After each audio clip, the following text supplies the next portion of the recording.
Na teritoriji Crne Gore i dalje ima više požara. Oni su svi pod kontrolom i ne ugrožavaju stanovništvo i objekte.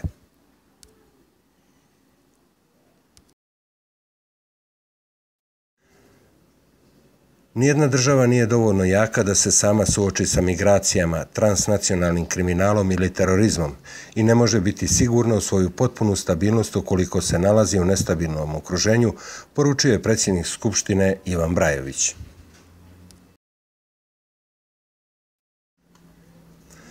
Reforme finansijskog sistema kroz snaženje i razvoj regulatornog okvira jačaju njegovu poziciju, pa je realno očekivati rast privrednih aktivnosti kroz podizanje nivoa kreditiranja i dalji pad kamatnih stopa, ocijenila je viceguverner Centralne banke Irena Radović.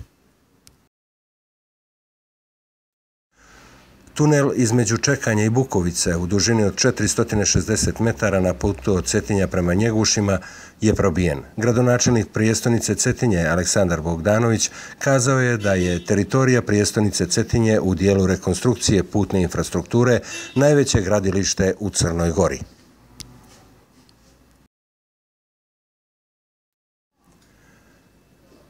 Interpol je objavio listu 173 osumnjičena pripadnika terorističke grupe takozvane Islamske države, za koje se vjeruje da su obučeni da sprovedu samoubilačke napade u Evropi kao osvetu za vojni poraz grupe na Bliskom istoku, piše Guardian.